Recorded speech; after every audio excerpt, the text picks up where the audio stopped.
I spent countless hours playing video games through my life. But why am I saying that? Because I am a Lego builder too. So I decided to combine both of my passions and built working video game in Lego.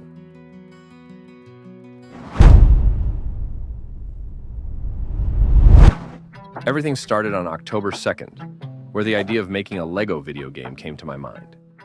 I got inspired by a game called Street Fighter, where you basically fight 1 versus 1 until one of you dies.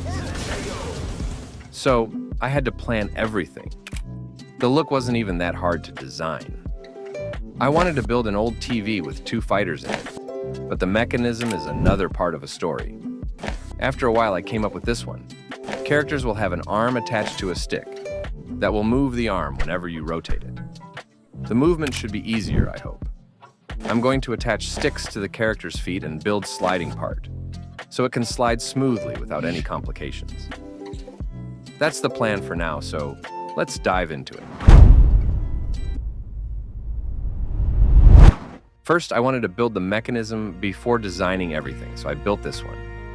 The blue stick represents fighter, and by moving this other stick I'm calling controller, the fighter will move with it. So that's the movement. Then there's an arm that I can move up and down through this controller. The mechanism is very simple. The arm is heavier than the stick, so it is always falling down, and with the controller we can move it up. I hope that was understandable. Now I wanted to combine both, the movement and the arm, and see if it will work. Movement is still the same, but a little bit wider. However, I had to change the arm mechanism. I built a sliding part on the same height level as the arm mechanism is. So when the fighter will move, it will move with it. It worked for now. At this point, I didn't know it was not as good as I thought, and I had to rebuild it later. But for now, let's keep it this way. The final test, if it is going to work, is to attach the fighters. So I temporarily built 2 of them and attached it to the mechanism. To my surprise, it worked quite well. Now I knew that my mechanism works, so I could finally move to the next part, and that was making a finale design with the mechanism inside of it. Before I started building everything, I had to choose base plates on which I would build it. I ended up with those 3 16 by 16 studs, wide dark tan base plates next to each other. I struggled a bit with the legs of the TV because it either looked good but didn't work or looked bad but worked. In the end, I decided to not over-design it, so I just put there some pieces that wouldn't look bad and worked. Then I built the movement part.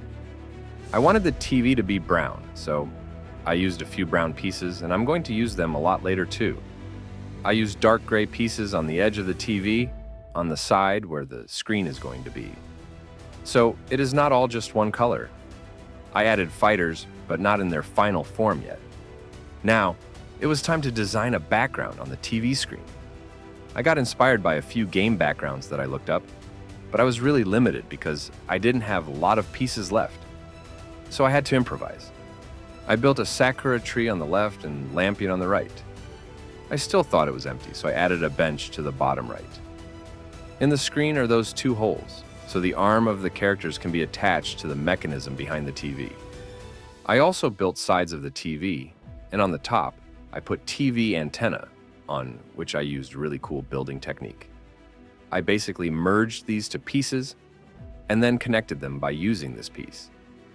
I added this tile piece, and now I think it looks great. The only thing that I still didn't do is the arm mechanism, so let's build it. Here it is. It looks chaotic, and I had to change it a little bit, but it finally works. So now let's copy it to the other side. I did it without any complications, so let's add some final touches.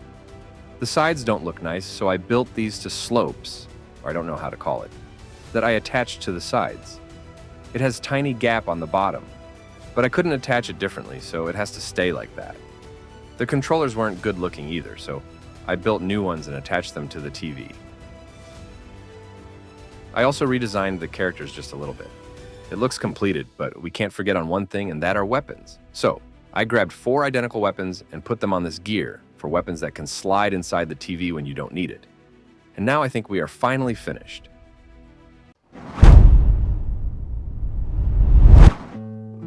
After all these days, I finally finished the build, and I'm more than happy how it turned out.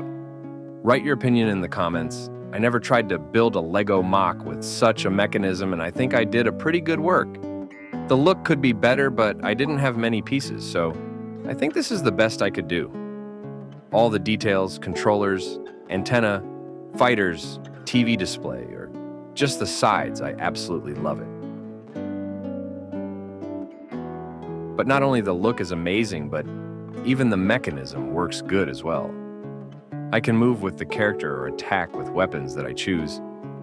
I think this is what makes Lego interesting not only for children, but even for adults. Those struggles, highs and lows, while building it. Supporting your creativity with ideas and endless possibilities.